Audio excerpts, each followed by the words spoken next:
We will call this meeting to order with joy Yes, ma'am. and determination. The meeting has been called to order. Roll call, please. Marcia Fleming. Yeah. Avery Hunter. Here. Howard Flash. Here. Russ Dennis. Here. Carolyn LaFleur.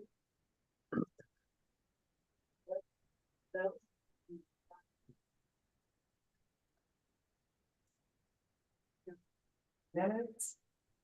Are the minutes, do I have a motion to approve the minutes? I'll make a motion to approve the minutes as written. All in favor? Aye. With us been unanimously. In this case, we will have the BCA report. Hi, Marcia. I'm happy to report to you that my esteemed colleague, Mitchell Brennan, will be attending the next meeting. I believe that's been set up. Yes, sir. You're welcome. It's not unusual for me. Cover for me, and then when I show up to the next meeting, the client wonders why am I back? But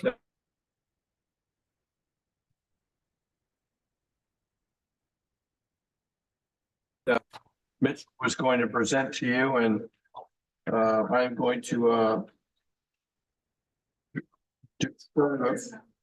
do they have a? They do not. I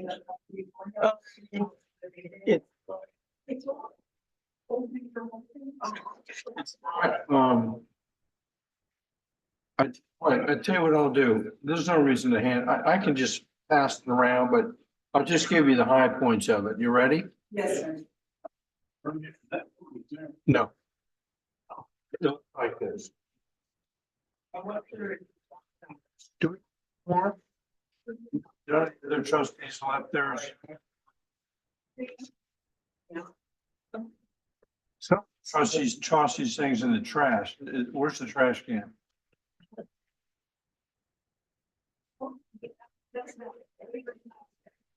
Well, good, and very resourceful. Well, we can share them.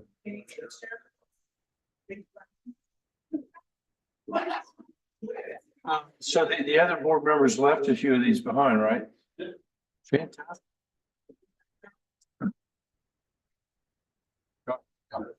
So, Pete, now, I know you've heard about the Magnificent Seven stocks. And the line illustrates the hyper performance that the mag stocks have had since 21 versus the S&P 500, which is in brown, and then the S&P 500 excluding the mag stock. So if you look at the, say, 24 on, the absolute difference in cumulative returns between the blue and the green, it's dramatic. And that all, I'm gonna just let you know, that all ended in January of this year. But anyway, up through December, this hyper outperformance was very evident. I think I wanted to show you, take you over to page 5.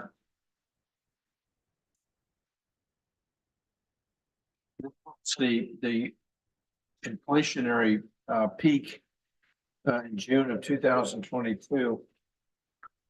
You remember everything on the left here is sort of quiet.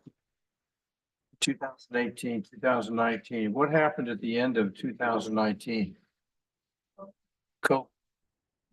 COVID, and then by the first and second quarters of 20. In the first quarter of 20, the stock market rolled over, and then it came back because of this massive intervention by the Federal Reserve and Congress to liquefy the economy. I mean, it was all hands on deck. Well, they overdid it a little bit because you can see the inflation that ensued. But this really began during the Trump's first term. That's when this amount of stimulation, that was the first big phase of it. And see that energy, for example, was a big component of it. The cost of going out, dining and so forth. Have you noticed that the quality in restaurants has gone down? That prices are up, the service is lousy, and the food is, I don't even go out anymore. I'm cooking more. I'm cooking more. Yeah. I mean, no one can make a steak better than me. That's the point. Don't you agree? Even, they can't get anything right in a restaurant, not even salad for crying out loud. Wait, Peter, you agree? Yeah. But then see what happened in January of 2022. The chair of the Federal Open Market Committee, FOMC, under Chairman Powell's leadership. Just the party's over, they started raising rates. Now it's important to me to say this because it worked. They bombed the economy. They dropped bombs on the stock market and the bond market. Everything came apart in 22. And so did inflation. It went from 9.9 all back at the end of 2024. It was down to 2.9%. And no Fed chair has ever been able to move the inflation down that much. The 1970s, who was alive in the 1970s? You were born. Were you? Of course. But I was going to college then. You weren't here yet. But inflation was so out of control, they had 3 different Fed chairs in there trying to figure this thing out. They all got fired. Boom, boom, boom. But I think Powell's done a good job. We had stagflation, and they're worried about that right now, but we can talk about that if you want, but let's go to the next page, page 6. This is interesting. Depends on your political persuasion. On the left side of this graph, which really it's sort of the end of the first term. The expectation, well, it was really right. Yeah, the expectation was that we were going to have inflation. Republicans and Democrats weren't that concerned about it. But once the Fed started to cut, you can see how fast the inflationary expectations among Republicans, you can see the slope, the red line there. Where Democrats were more sanguine about inflation expectations. But look at the very right-hand side. It's during November of last year. So as soon as Trump won the election, the 10% of inflation went up and the Republicans went down. Isn't that amazing? I mean, this is from JP Morgan, so I think this data is correct. The next page on page 7, is this interesting? Yeah. This is more interesting than my report is going to be. I'm just warning you. But this graph shows the Fed's intervention historically going back to 93 in setting short-term interest rates. That's very interesting. Look at 2007. Fed funds rates were over 5%. 2007 mean anything to anybody? Right at the end of the fourth quarter of 2007, the stock market was starting to wobble a little bit. Didn't really come up, but it really came apart in 08. The Fed quickly dove into action and brought interest rates down to especially 0. And they were there for quite a while. Yeah, and they started taking it up and down. You just see this. The way that the study force have moved the policy rates around. This but aged, but right now the Fed funds rate is between 4.25% and 4.5%. And the predictions that were being made last year from lots of procrastinators is that by this time the price will be down in the 3s. and it's still at 4.5. Why? Because tariffs, the tariff phenomenon is it's causing the Fed that it's time to just wait and see what happens and see if how much inflation may be caused by. But I'm happy to report that the last time that these tariffs were used to influence China's behavior, I'm not sure they worked. But what China, this is back during Trump's first term, China just devalued their currency. They said, you want to play this game? Watch out. And so they took the yuan down. So their products were cheaper, so cheap, with or whatever. Clothes, toys, just go to Walmart if you want to see what I'm talking about.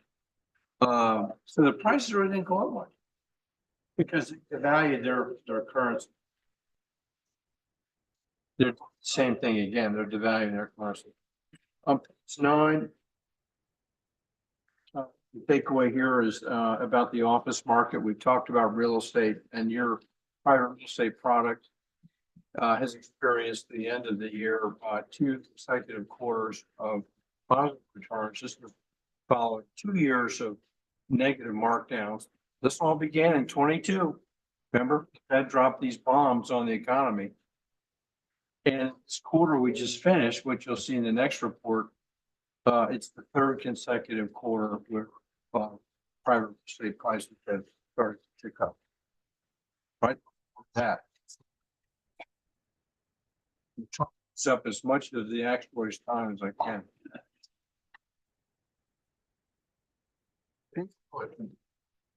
This is an interesting piece, and I've got some updates to it. But the big cause 4 months ago wasn't tariffs. It AI.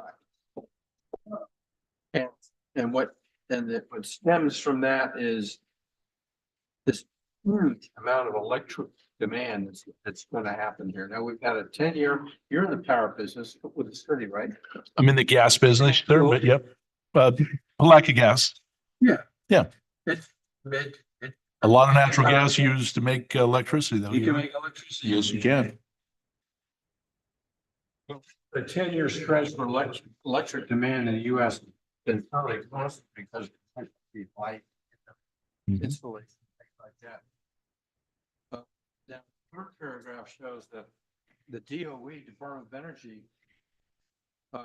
predicted, but this is all dated now, that we would see about a 16% rise in electric demand in 5 years. Mhm.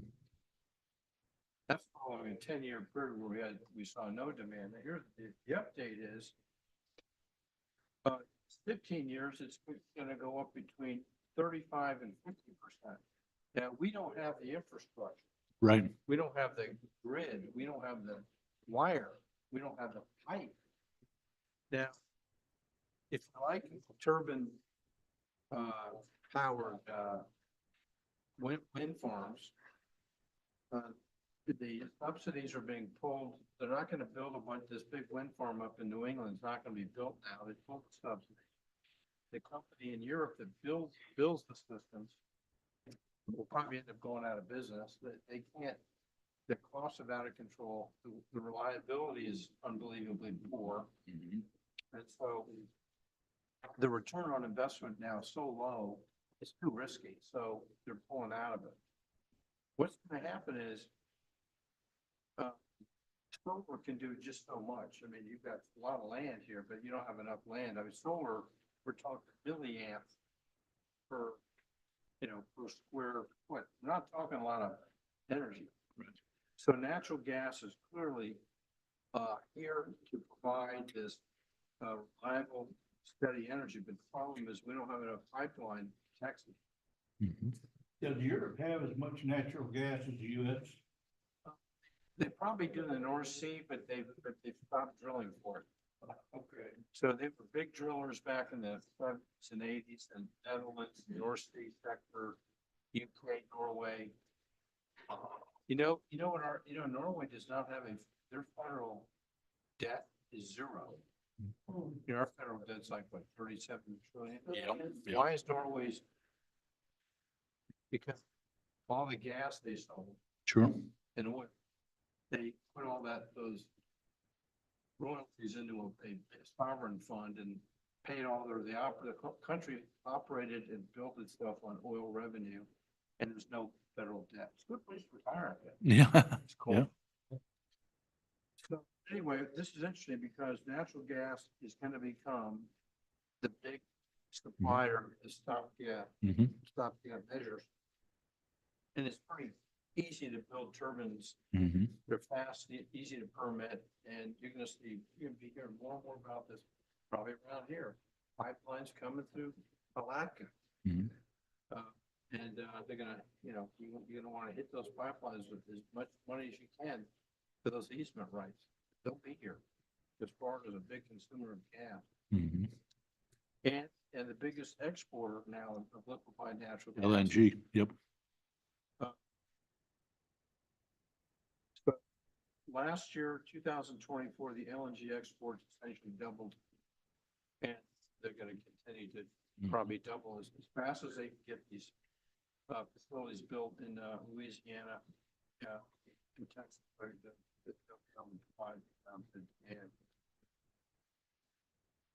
the things impact the world we live in and how we look strategically becomes companies that have a huge reliance on expensive energy like natural gas in Europe.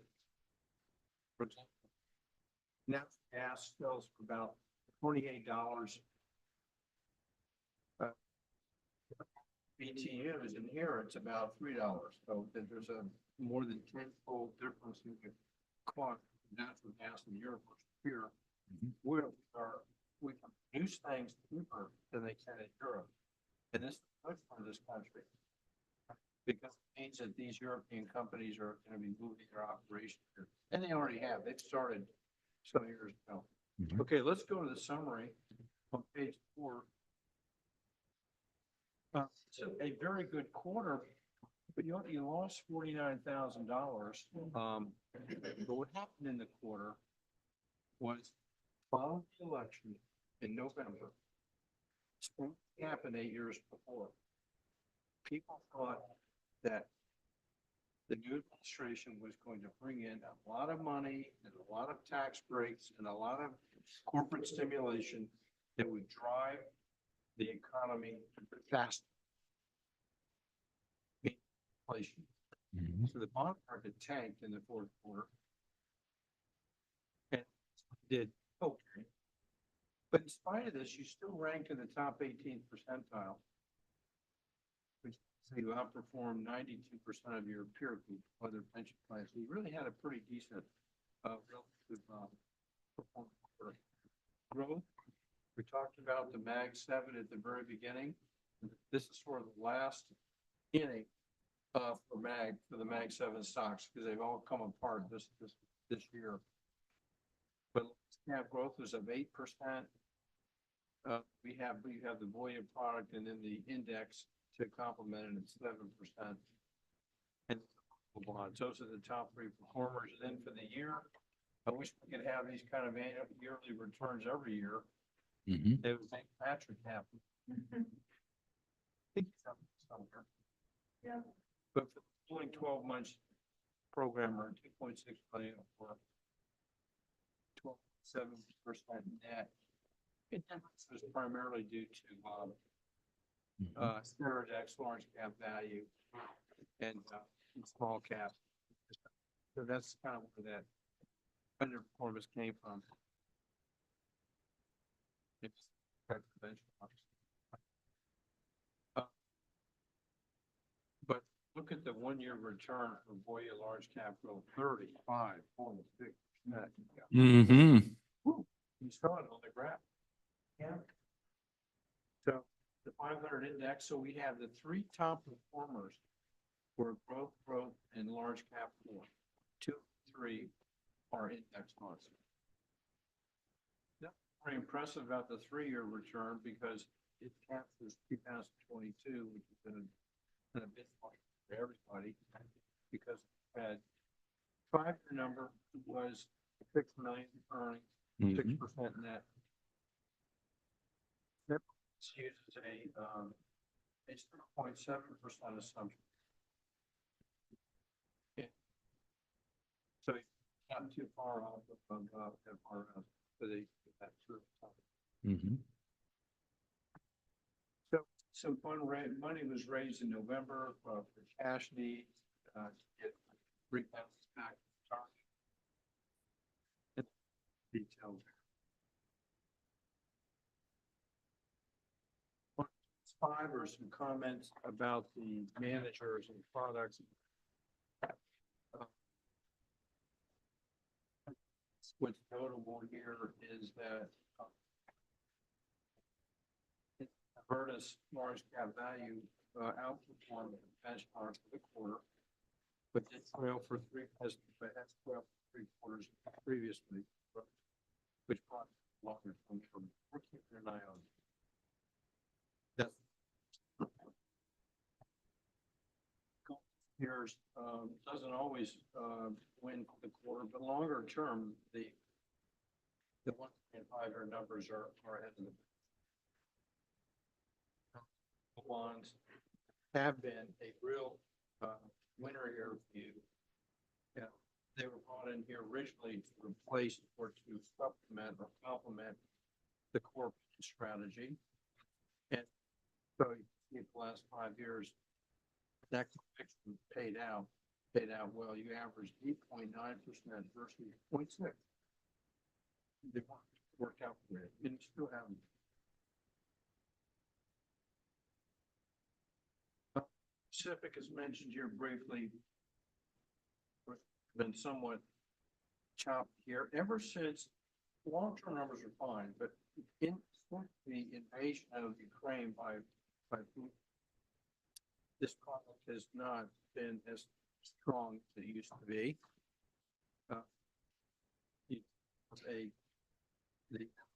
You have the index as well in here to complement it. The index. American Core, I don't think there's anything wrong with this product. They're just working their way out of a downturn. Excuse me, in the commercial sector, which had downturn,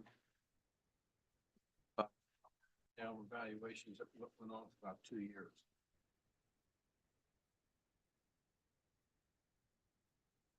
I mentioned here at the end that in spite of the bond portfolio having kind of think about this bond. A bond has 2 important pieces to it. One piece is the income generated. And is the market value of the bond itself. So if the average coupon of a bond is portfolio is 5%, and the duration of the bond portfolio is 6 years. If rates go down by 1%, that 6-year duration translates to 6% return.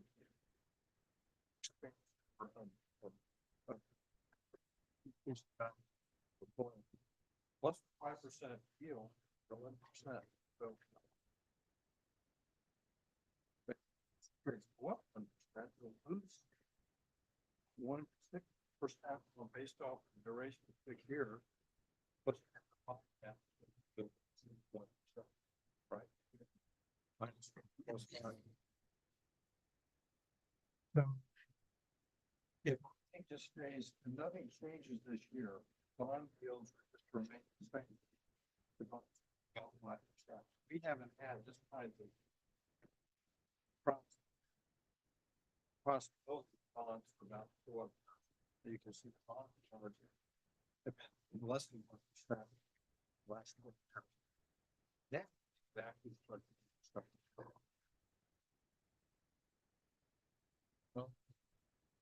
Let's go look at there. Go to page 8.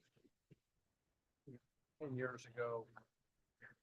Who was on this board 10 years ago? 7 years ago. No. Six. Mr. Bush was on sabbatical. I'm sorry. When last on this board? How long have you been on the board? You sabbatical, didn't you? You I retired. in North Carolina. Was on here when I was a part-time. Yeah. But 10 years ago, like 2.2 million. Right. The calendar year is at 22.5 million. So 11.1 million, and during in that whole 10-year period, the plan had a net outflow of 6.8 million, and that number is created this way. The city contributes money on behalf of the employees to payroll, correct? Mhm. Then the city contributes money based on what Catholic tells you to do. There's no state money that comes into this, like the police and fire. There's expenses. Obviously, the purpose of the plan is to pay benefits. So not quite 2 times. It's interesting, the police and fire plan ratio, but nearly twice what was the outflow was replaced by what you earned. Okay.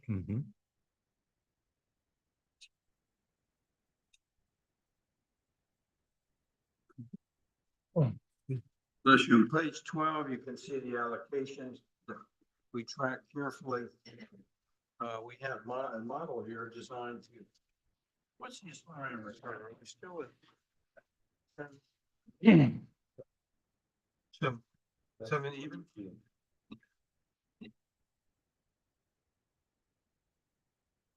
7.4. 7.4. Okay.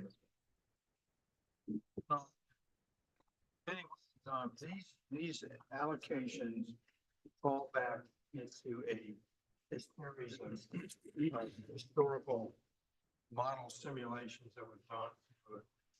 On occasion, we'll revisit this with a profile analysis. This actually is designed to achieve somewhere between a 7 and 7.5% return. On page 13, really more specifically on page 15.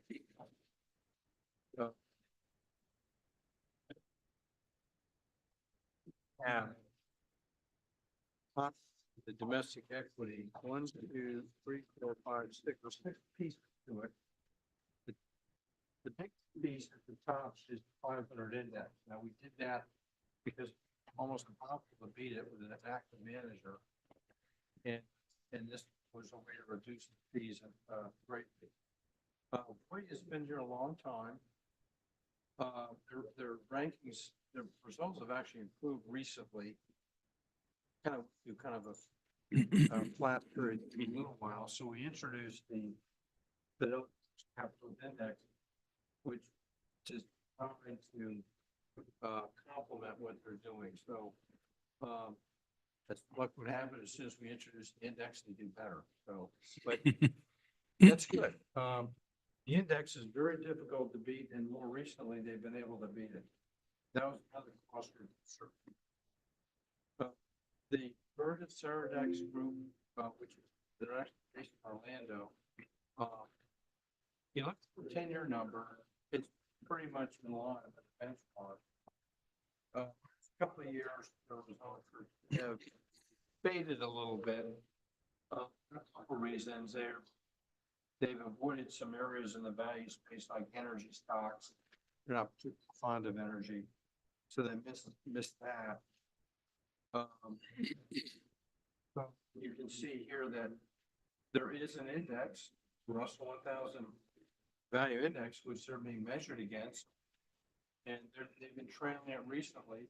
You could spin course because in these difficult times right now, challenging times with all the craziness going This is really when you want an active manager. Or you could split some of it and go into the index, you cut costs and get results maybe more in line with the index. For now, just leave it as is. The Fidelity mid cap, that's another index product, which is actually been a over a nice producer for years. Okay. And then we have the small cap. Small stocks tend to go down faster than their larger brothers and sisters in the capital structure. They tend to come down first when the economy starts to shrink. And when the economy is strong and or the anticipation of recovery, the small caps tend to come back. They enter first. It's like first in, first out. That's an accounting term, right? There you I go. was just saying that. It's like iPhone stock, right? iPhone. And so in this quarter that we just finished, which is the next report, mid small cap, it's pretty hard. So. And actually went up in value this past quarter. And stocks took it on the chin. So all indications are that post this report, we're in a recession. Now, when we have two consecutive GDPs, gross domestic products, contractions, that's technically a recession. And the Atlanta Fed has already indicated that the first quarter was negative. I haven't seen the official numbers yet. But I think we're in a recession now. And the market has told us that in this past quarter that we'll see. But,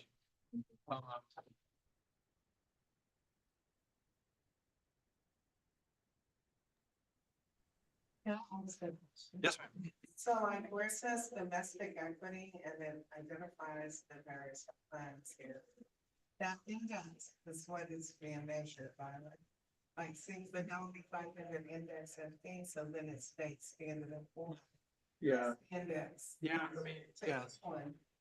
Yeah, the first category, the Fidelity 500 is being measured against the 500 index. It's supposed to be dead on. And small cap is the Russell 2000. This is, the small cap, this is a replacement of the previous small cap. We used to have a different small cap product here. This replaced it. Because it has, we used to use the Russell 2000, which is a small cap index. And our research determined that this index, the Russell 600, has higher quality, better balance sheet, small companies, and that's what we make that change. Thank you.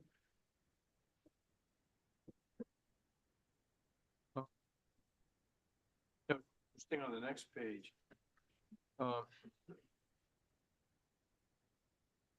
As we were talking about the bonds, and I said, well, you know, with a 5% yield, the Virtus flagship bond portfolio should make about 5%. But look at the 1-year return. 1.6. What now? Two piece. Increase in market rates and. They're still paying 5%. Yeah, it's still going on 5%. It's just that the value of the portfolio is bumping up and down. The fourth quarter last year, the bonds down price because the inflation expectations coming from talking about earlier. Change tax policy. This past quarter, it flipped. Bonds have now started to go up in price. So my theory are starting to work out here. It's starting to go perform well. fact, the bonds are up about 2.5% starting here. And that's only 4, not even. And because we're in a 14.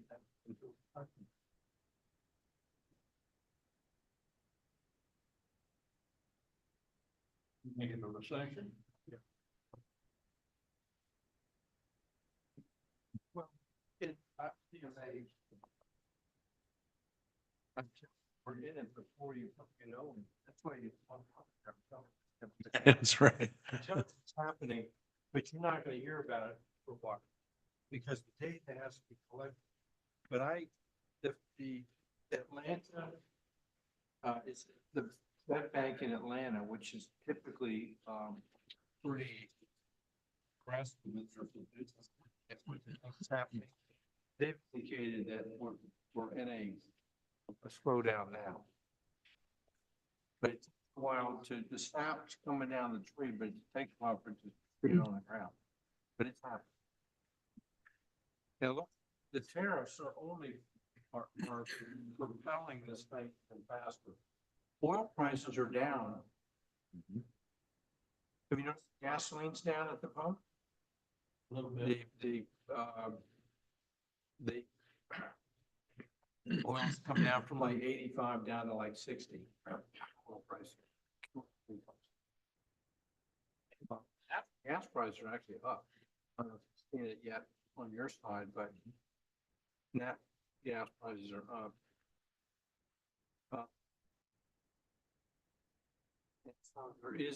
There is a global slowing down of shipments out of China.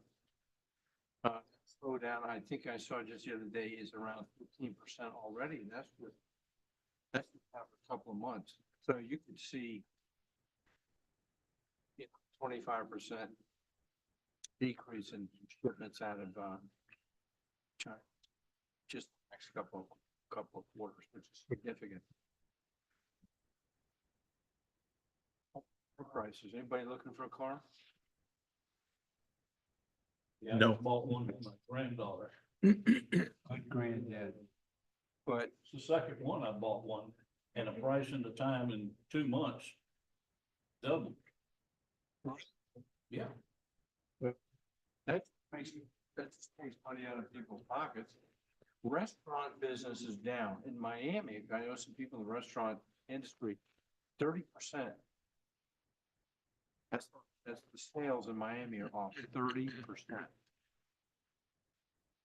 And that's not market, that's an international, hospitality destination. So things are slowing down. If the food was better, it would help, wouldn't it? Yeah. Depends where you go. He knows some secret restaurants. What's your favorite restaurant? Depends. Where? I like to go to Cuban. Mm, sure. Me too. Me too. Questions about the report? I want to ask a basic question. Please. Everybody thinks I know the answer, but I don't. Okay, and so you keep saying, and the Magnificent Seven. Like, I don't know who the Magnificent Seven are. Google. No, I want you to tell me, please. You're gonna help me with this because they represent companies that you touch and feel, do things. Every day. A cell phone? I do. I don't have it with me, but I do. Is an app. Um, Who has an iPhone? I do. they made me- There's one. I do. Okay.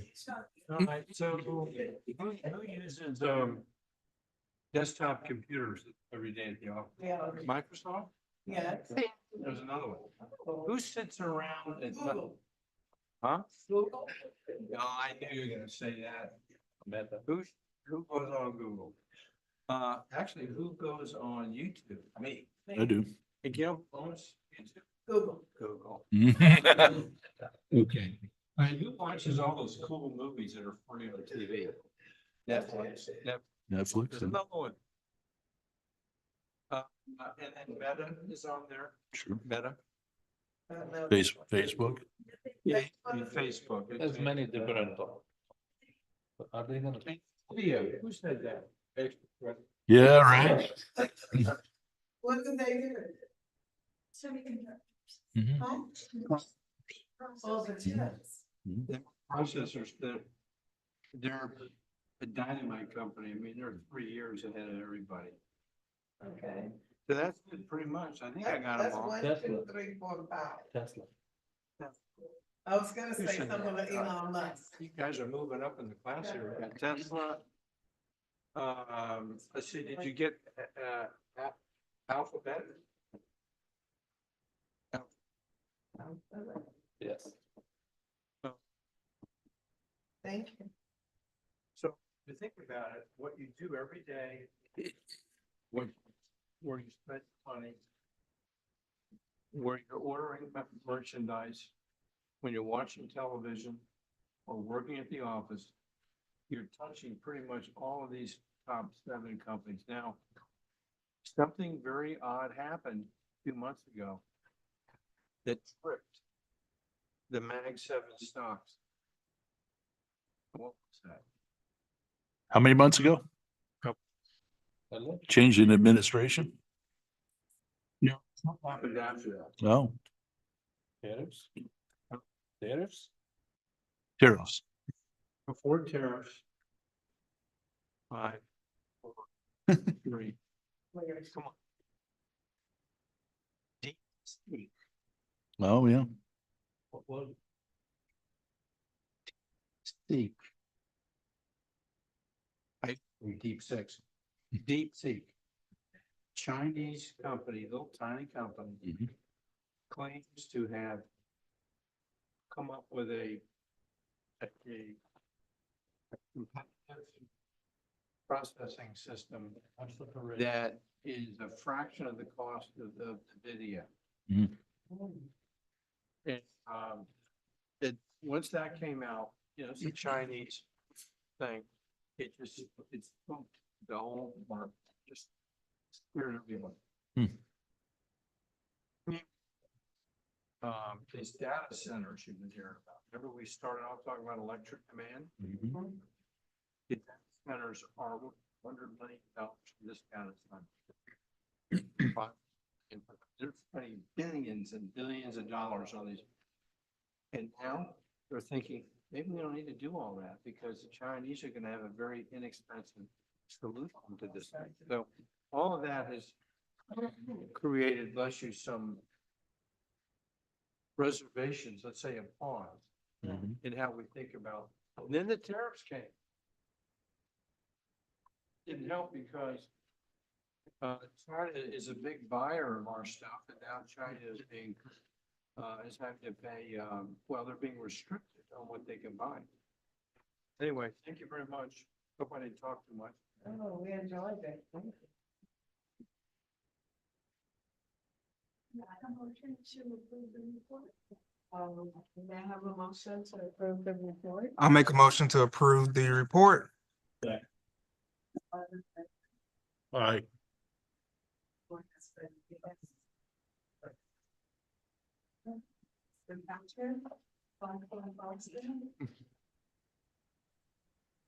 Okay, can you guys hear me and see me okay? Yes, we can hear you. Thank you. All right, well, if you want to scroll down to page 6,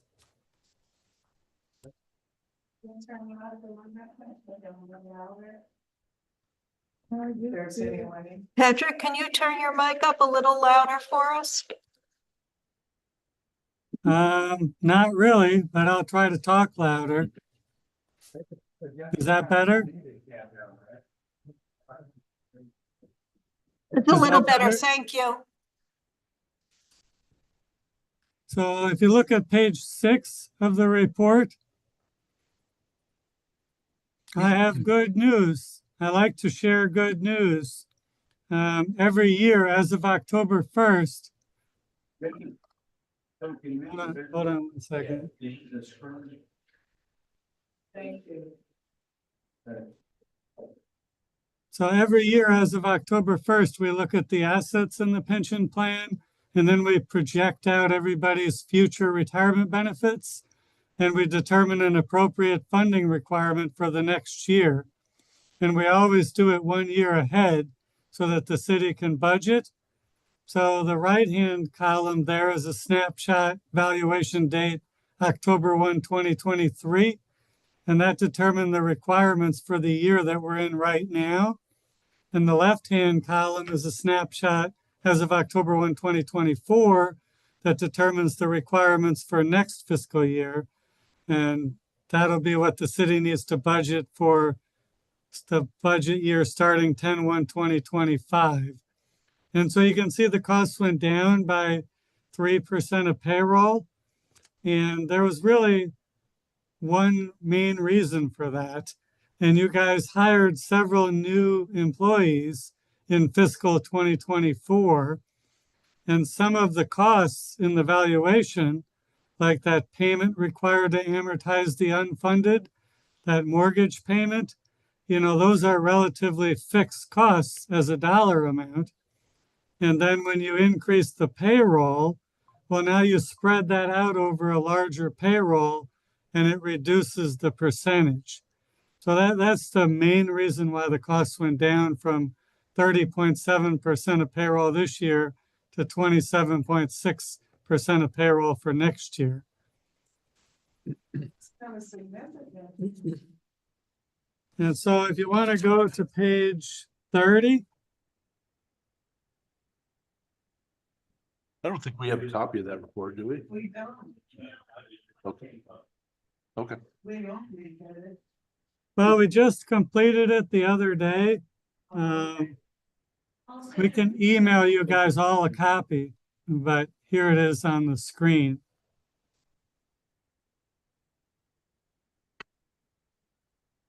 So at the bottom of what you see there, it says development of investment gain or loss. And it says market value of assets, 9/30/2023, 19,016. So at the beginning of the year, we had $19 million in the plan, and we have a 7.4% assumption. So we expected to earn 1,381,000 during the year, and we actually earned 4,373,000. So remember, my report is as of September 30th. So we had a great fiscal year. So we actually earned 2,992,000 extra earnings, more than what we expected to earn. And so it was the best year we've probably ever had for the pension plan.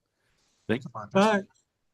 But you guys remember that we have to use a smoothing technique for this valuation because we don't want the city's cost to go way up and way down every year. So to develop this actuarial value of assets, we actually use what's in the upper left-hand corner there. We take those gains or losses each year and we spread them out over 5 years. So that 2,992,000 there, we're going to recognize 598,000 each year for the next 5 years. But we also had to recognize 20% of that $5.5 million loss from 2022. And so when you average them all together there, we get an actuarial return of 6.06%, which is less than our 7.4% assumption. So using the smoothing, we had an actuarial loss of 284,000. This is a year when you wish we weren't using the smoothing technique, because otherwise we would have a gain of 2.9 million. But we have to use it in good years and bad years. So the good thing is that $2.9 million gain this year, that's going to help us each year for the next 4 years. And then 2 more years from now, we'll be done recognizing that $5.5 million loss. So does anybody have any questions on this page? Yeah, I have a question. Sure. Yeah, so like 2 years from now, we'll finish recognizing the 5 million. But then we'll have additional years that we're recognizing the 2.9 million for the gain, right? Correct. Yeah.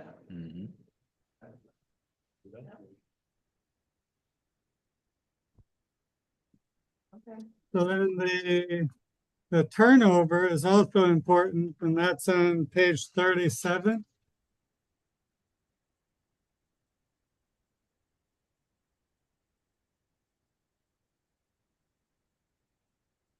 So this page is really why the costs went down on page 6, because you can see there at 10/1/2023, you had 92 non-drop active employees, and you had 19 of them separate non-retirement, and you had one person enter the drop, and then you hired 35 new employees.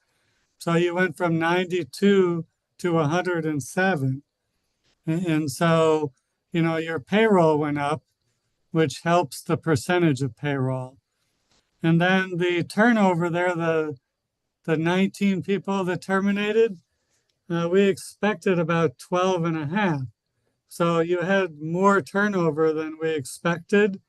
And that was also a gain, because if somebody leaves before they're vested, all they get back is their own contributions, and all the city contributions and investment return, all that stays in the plan. So a high turnover helps the funding requirement, and that did help you a little bit this year. At the bottom of the page, this is when it sucks to be an actuary, because mortality is a good thing for the pension plan, but obviously a bad thing for the retirees. And so you had 3 of your retirees pass away in that left-hand column, but 2 of them actually had joint and survivor benefits. So now their beneficiaries are receiving payments. So you really only had 1 retiree pass away that had no survivor. So the mortality hurt the plan a little bit this fiscal year.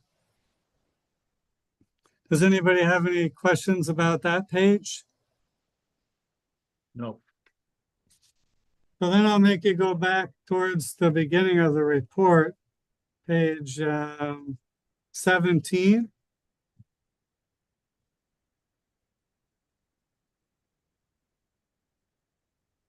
So that's a reconciliation of your unfunded actuarial accrued liability. And at the beginning of the year, it was 7.9 million. But we make a payment each year to pay that down. So we expected it to go to 7.1 million. And part of why the expectation went down so much is because we're making a pretty hefty payment anyway. And then you hired all those new employees, right? And so the city made contributions on those new employees. So all that to say, you got quite a bit of contributions in fiscal 2024. So we expected the unfunded to go from 7.9 million to 7.1 million. And in the end, it was 7.39 million. So you had a net actuarial loss there of 230,000. But you can see that it was pretty much all the result of that smoothing of the assets. So that actuarial asset return of 6.06%, that's what gave you that $284,000 loss there. The rest of the experience was pretty neutral. A little bit of an increase in salaries, above our expectation, that was a loss. The turnover was a gain of 30,000. The inactive mortality was a loss of 42,000. And all the other experience was a gain. So then if you go to page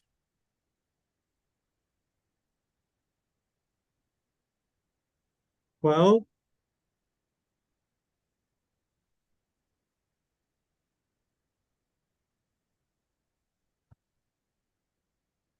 so the top line on page 12 is the normal costs, and that's just the cost of each employee accruing a year of service each year. So that stays pretty stable. 11.9% of payroll last year, 11.9% of payroll this year. And then the administrative expenses stayed the same, 1% of payroll. But that third line is our payment to pay down that unfunded actuarial accrued liability. So your payment went down a little bit because we made a big payment this year and your payroll went up. And so that line went from 23.8% of payroll to 20.7% of payroll. The last thing I'll show you is on page 10. That's the funded ratio, the bottom of that page. So that last year it was 72.9%, and this year it's 74.9%. So you had an improvement in the actuarial funded ratio of the plan. So really all pretty much good news in this report. Does anybody have any questions about it? I do. So for budgeting purposes for next year, you said we could budget 27.6% as the contribution, correct? I didn't hear all of it, but yes, 27.6% of payroll is what the city needs to contribute next fiscal year.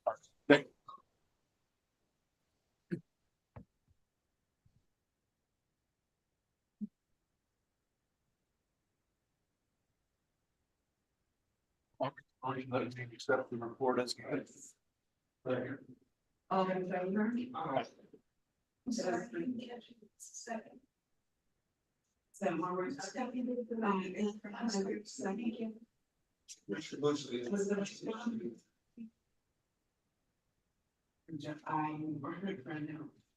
Okay, so we have, from, are we going to hear from Ms. Anna? We have one more item to go through. We need to set the expected rate of return for based on the advice of the consultant, what return to expect for the next year, the next several years, and the long term thereafter. Okay. So. And I'm comfortable with the 7.4% right now. I mean, this year has been rocky, but you know, we're in it for the long haul, and I'm comfortable with the 7.4%. Yes, so National Bank, based on the advice of the consultant, the board expects to get a 7.4% rate of return for the next year, the next several years, and the long term thereafter. Okay, so you want us to number to say all of that? Just go. Okay. All right, so. I'll make the motion that was recommended by Patrick, that we accept that proposal. 7.4%, so make sure that years after. Yes. Okay, so I'm second. I'll agree with that. All right, now, I'm gonna fight about a second. No, no, no. Wait, a second, I'll second that. okay. Perfect. It has been, seconds and approve all in favor? Aye. Thank you. Unanimous. Can we now move forward to Anna Ashman? Hi, everybody. Just a quick note, the two other boards have decided to move forward with a possible ordinance change that would allow for new benefit options. And this would be a partial lump sum option. So the member would have the opportunity to take 5, 10, 15, or 20% of their benefit in a lump sum option when they retire, and then the rest would be distributed, monthly. But this would give them that option if for whatever reason they do want to take a lump sum. As we discussed with the other boards, it's limited to a maximum of 20%, just so that we're not having a situation where someone is trying to take out too much of their benefit that's supposed to last, a lifetime for them. So I am going to be drafting the ordinance for the other two boards. So if that's something that you would want to discuss or move forward with, then I could certainly do it for this board as well. make a motion to discuss it first, or just discuss it? Would you all like to discuss? I don't think it hurts to have options. Doesn't mean everyone has to partake in that, but to give those retirees that want to take advantage of that, I don't see a downside. There is. And this should be a no cost item to the plan, which once the ordinance is drafted, I'll send it to Patrick and he will provide a letter saying so. So again, it has to be, as with anything that's changing the plan document, approved by city council, but it will be a no cost item, so hopefully there won't be much pushback on that. Can we have a motion on this? Do we need to have a motion? Yes, to have authorization to draft the ordinance. Question, I'm not sure what that, maybe Patrick's going to answer for me. If most employees were to take that option at 20%, that would have an effect on the fund. I'm sorry, you were asking me a question. If most of the employees take the 20%, it won't be an issue from my perspective. The only issue could be that you would need to keep a little bit more in cash. Because if, 10 people decided to retire at once and all take a 20% lump sum, then you might have to have a little extra cash on hand. But we've already accumulated the money, ideally, by the time that person retires. That's why we do this contribution every year. So from an actuarial perspective, it has no negative impact at all. So to restate, our plan would require to have more liquidity because more individuals will be throwing cash out, so we have that cash out. Pretty much. I'm sorry, can you repeat the question? Don't worry, I think don't worry, we're good. Okay. So now that we've discussed it, would we like to make a motion, please? I'll make a motion that we participate in the ordinance that's being drafted. Allow the employees to take that lump sum benefit at time of retirement. All in favor? It has been second and approved unanimously. Where is this? The other funds? It's really like me to see what's going on. Anna, who originally brought up the question, requesting the lump sum benefit?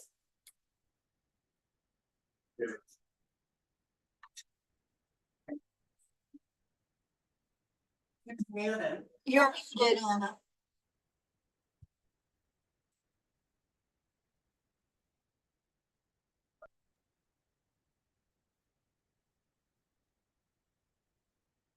Yes, I know she's muted. I believe it was the fire board, Okay. because I'm sorry, I don't know how I was muted. It was the fire board.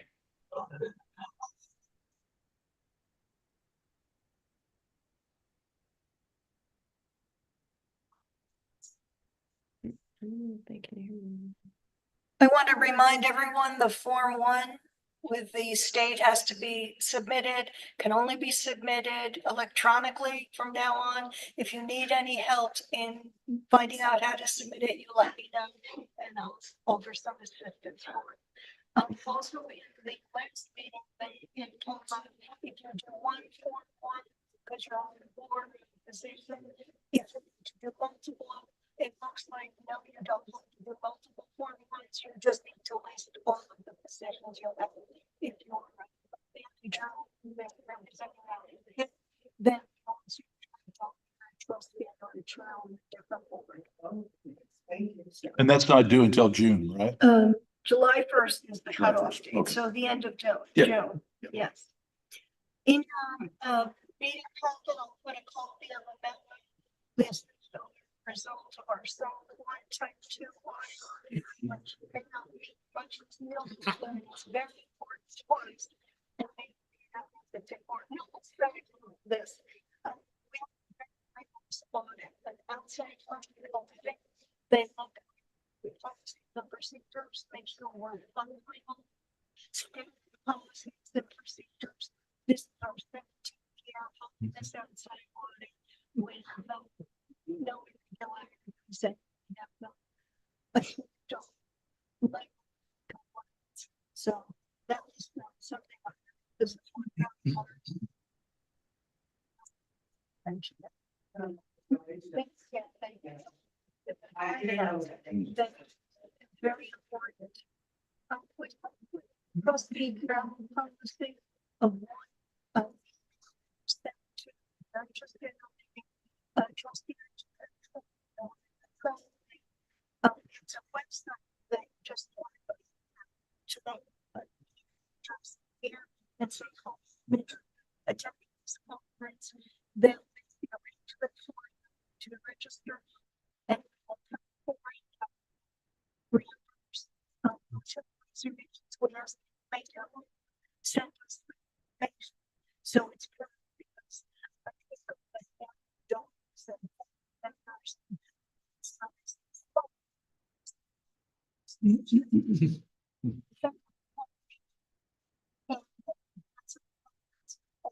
Tax certificate, so that's all fair, but it's expensive.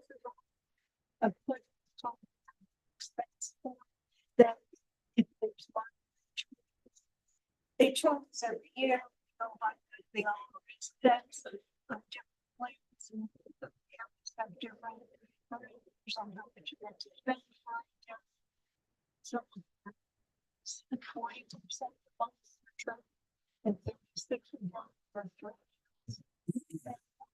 Go out and so just based on so we just find We have a related training class for trustees. Like we said, trustee about it. well, the state one is very good. It's no test to register ministers like just like tell. Let me see if I can find quickly.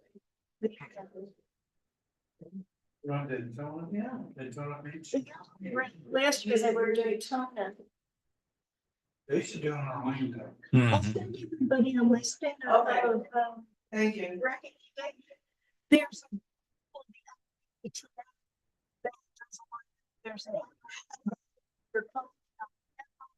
if you're interested, we have check them more to the life awards, go to the conference, lots of programs that you can join, so you get to be certified, and it's really intensive, of course, to go through. But as I said, some people just go attend conference, go to all the service providers, and speak with other trustees, which is always valuable.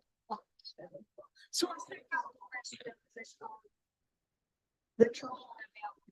Thank you. That's the fourth monthly children. We have the deficit income statements there followed by the these numbers have all been tested, but it's the warning for February 25th, 2025 that I need that motion for. Okay, can I have a motion for the financials? That we did go down by the resource center. Mr. Bush, okay, so Is, can I have a second, please? I'll second. thank you. All in favor? Aye. Perfect. It's been unanimous. Thank you. Now, for approvals, there are several pages of them, between drop distributions and refunds. They can all be done at one time. If I can, everyone to take a look at them and bring them, I will take a motion and second.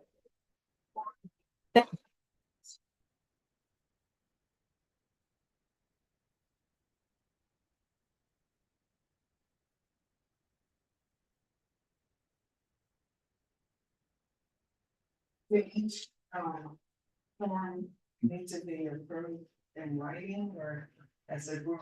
Oh, as a group, we can do all of them at one time. They all need to be signed and co-signed on the actual forms. But that's it. That's a great thing. I don't agree, but vote at one time. Is there any issue with Mr. Bush voting since he's one of the Yes. participants or? Yes, he will have to abstain from Yes, fine. voting. Okay. I'll make a motion that we approve. It's been seconded. And then we'll do 3-0. That's it. All in favor, say aye. Aye.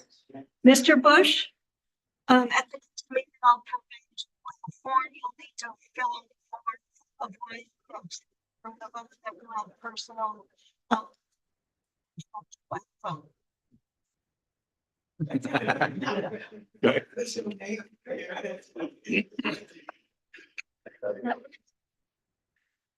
So we have basically, one thing, one for the week. It's a close to this call. We public comments. Do we have no public comment? Summary plan, did you want to ask about getting the summary plan description before the? I mean, there's a summary plan description was requested, and it's not something that you can provide for the board if they requested.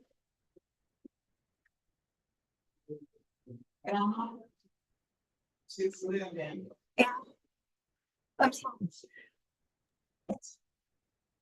Okay. There was a request for a summary description. Has one ever been done for this board? Let me pull that up. I'm sorry, your audio is going in and out, so I apologize. I didn't hear that. Worries. Let me check one moment. I can tell you. If not, I could certainly prepare an updated one.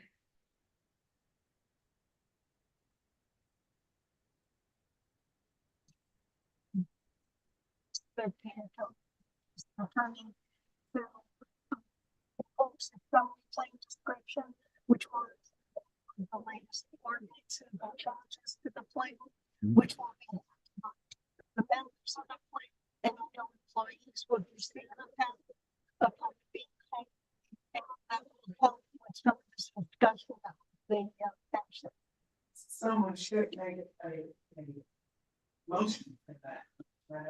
Right? It looks like there was one updated in 2024. Before that, it was 2021. So let me review. There probably have even been some changes since then. It was May. And I can have that ready for the next meeting if that's okay. Yes. All right. I have a motion for the updating the plan, please, and stated. I'd like to make a motion for the updated summary plan description. I'll second that motion. It's the motion, second, all in favor, say aye. Aye. And that's unanimous. And that's it for public comments. Okay, other business? Speak. Motion that we adjourn. I agree.